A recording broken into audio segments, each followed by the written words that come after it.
step your feet apart. Wide Wide step, step, right. yeah. You don't, I mean, people are gonna know that, okay. First, I would say separate your feet more. And it depends, because I know you're flexible, so we'll see. All right, Dway, exhale, hands to the floor. Inhale, lengthen. Trini, exhale, fold. Top of your head comes to your mat.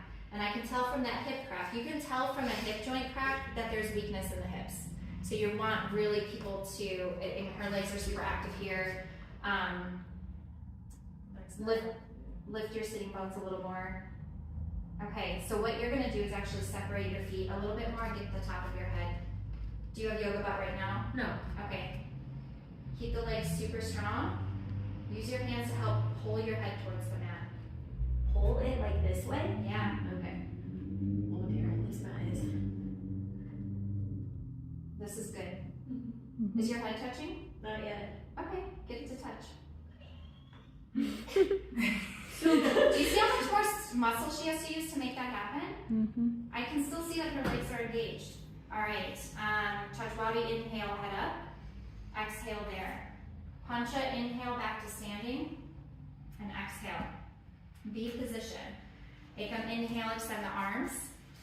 Dwaya, exhale, hands in the waist. Inhale, lengthen. Trini, exhale, fold. Top of the head to the mat.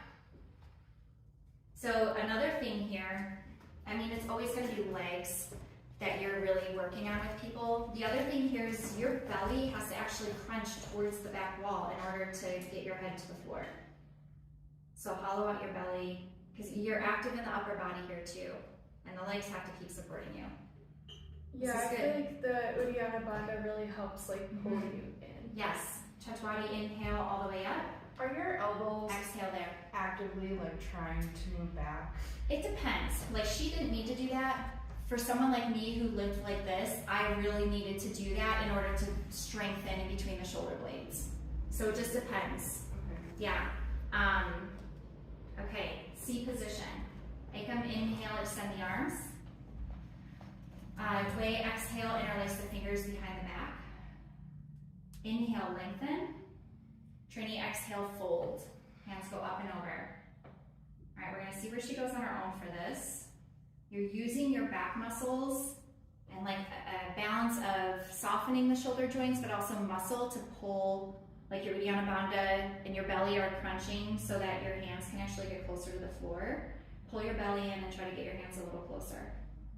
Okay, this is good. So this adjustment is important. Are you okay? Yep. You have to have your knee hooked on by her leg, because if she falls, I need to catch her with a joint. I don't need her to break my knee. I'm gonna ground her here. I almost don't have to do that because she's so close to the floor. I'm gonna hold on to her hands, and then as she exhales, I'm gonna slowly see where her limit is. She's already pretty much at her limit. Are you okay? Yep. We'll do one more breath. And then inhale all the way up. Hold their arm, help them all the way up, because you probably took them further than what they're used to going. How was that? I felt it here. Yeah, good. But I know